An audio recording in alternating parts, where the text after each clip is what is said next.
Bill of Rights of 1987, Philippine Constitution, Section 5 to Section 8.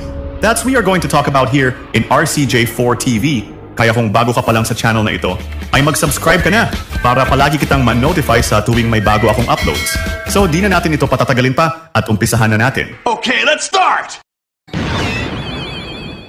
Magandang araw po sa inyong lahat mga ma'am at sir. Welcome back to my channel. Ang topic po natin ngayong araw ay about Article 3, Section 5 to Section 8 of 1987 Philippine Constitution. Anyways, this episode is made for the continuation of our topic in regards to our previous episode about the said law articles. Thank you. Okay, let's start to Section 5. The separation of church and religious belief to state. Ang seksyong ito ay bahagi ng Bill of Rights na nagbibigay proteksyon sa kalayaan natin tungkol sa relihiyon at mga paniniwala. Mayroon itong tatlong pangunahing bahagi. Una, no establishment of religion. Ipinagbabawal sa gobyerno na gumawa ng batas na nagtatalaga ng isang relihiyon bilang opisyal na relihiyon ng bansa. Pangalawa, free exercise clause o kalayaan sa pagsasagawa ng relihiyon. Pinoprotektahan ang karapatan ng bawat isa na magsagawa ng kanilang relihiyon, magsamba, manalangin, or maniwala ayon sa kanilang konsensya nang walang hadlang mula sa Estado. Pangatlo, no religious test or hindi pagiging bias. Pinapaliwanag dito na hindi pwedeng hingin ang pagsunod o paniniwala sa isang relihiyon bilang requirement upang makagamit ng mga karapatang pang-sibil o pampolitika gaya ng pagboto o pagtakbo sa eleksyon. Anyways, para mas maganda, let's make an example about this. Unang halimbawa, no official religion. Hindi pwedeng gawing opisyal na relihiyon ang Katolisismo. Kahit karamihan sa mga Pilipino ay Katoliko, hindi pwedeng ipasa ng Kongreso ang batas na ginagawang opisyal na relihiyon ng Pilipinas ang Katolisismo. Pangalawang halimbawa, freedom to worship o kalayaang magpahayag ng paniniwala. Gaya ng isang Muslim. Ang isang Muslim ay may karapatang magsuot ng hijab sa pampublikong paaralan, basta't hindi ito lumalabag sa regulasyon ng paaralan na may makatwirang layunin. At pangatlong, halimbawa, having equal political rights.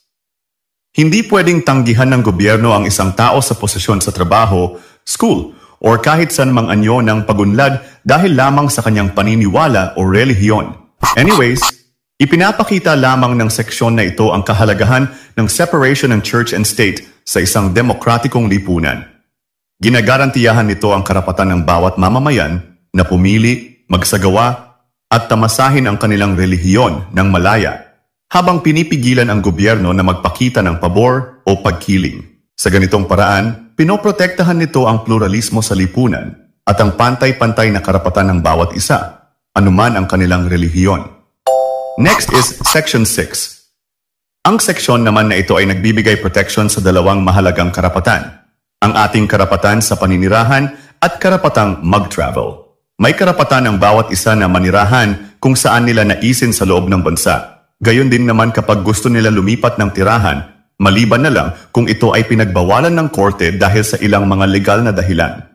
Tungkol naman sa pagta-travel, ang sino man ay malayang makabiyahe sa loob o labas ng bansa, ngunit maaaring limitahan ito sa mga situation na may banta sa ating national security, public safety, or public health tulad ng pandemic, mga kaguluhan, at mga banta ng terorismo. Okay, let's make an example. Halimbawa, ang pagbabawal sa pag-alis ng bansa. Ang isang tao na may kaso sa korte ay maaaring hindi payagang lumabas ng bansa kung may hold departure order mula sa hukuman. Pangalawang halimbawa, kung naaalala nyo noong talamak pa ang COVID-19, ang ating mga karapatan na mag-travel ay pansamantalang nilimitahan para sa kalusugan natin at ng publiko. Anyways, ito ay naaayon naman sa batas kaya't hindi ito labag sa Section 6. So ano ang ibig iparating ng seksyon na ito? Tungkol sa ating karapatang mag-travel at pagpili ng lugar na titirahan natin. Ganito po yan mga ma'am at sir. Sa seksyon na ito ay ipinapakita ang pagkakaroon ng balanse sa pagitan ng personal na kalayaan natin at kapakanan ng publiko. Habang may malayang karapatan ang bawat tao na mamili kung saan sila titira at kung saan sila pupunta. Pero ang mga karapatang ito kung minsan ay nalilimitahan dahil sa ilang mga legal na kadahilanan tulad nga nitong nagdaan na pandemic. Anyways, ang batas tungkol sa mga ganitong usapin ay mabilis na ipinapatupad upang mapanatili ang kaayusan, kaligtasan, at ang kalusugan ng mga mamamayan. Next is Section 7. Ang seksyon na ito ay nagbibigay sa mamamayan ng karapatang malaman ang mga impormasyon na may kaugnayan sa pamahalaan at sa mga desisyon na nakakaapekto sa publiko.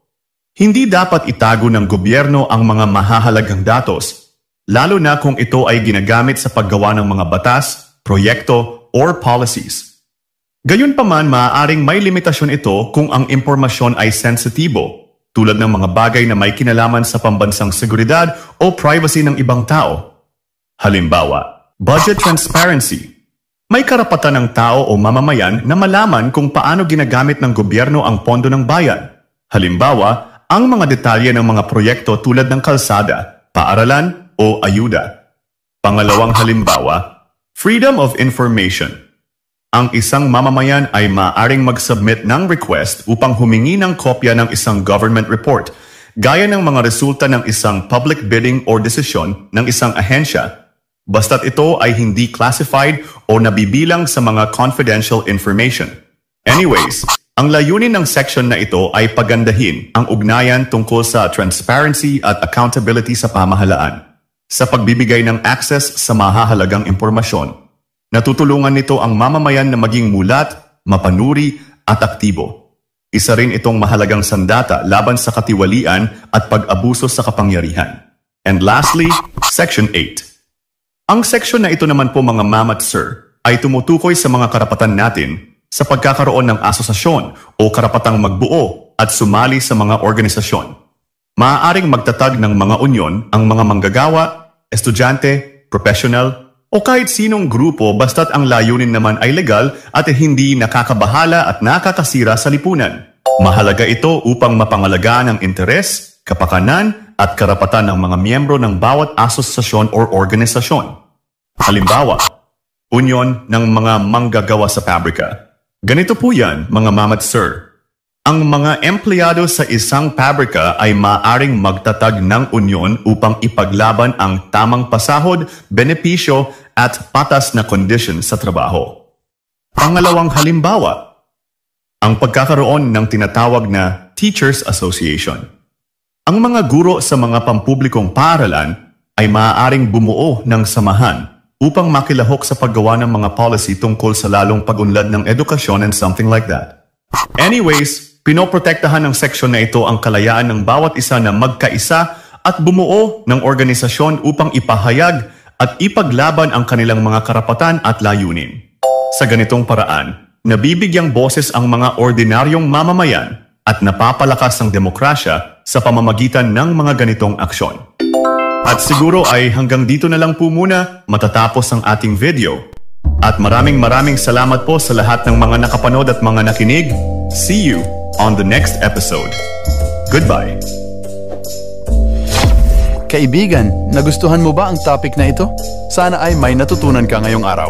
At kung nagustuhan mo ang video na ito, ay maraming salamat sa iyo. At kung gusto mo pa ng mga videos na kagaya nito, ay mag-follow, like, share at subscribe ka lang dito sa aking channel at page upang patuloy kitang ma-notify sa tuwing may mga bago akong uploads. So hanggang dito na lang mga kaibigan at mag-iingat kayo palagi at maraming salamat ulit sa inyong lahat at God bless at hanggang sa muli.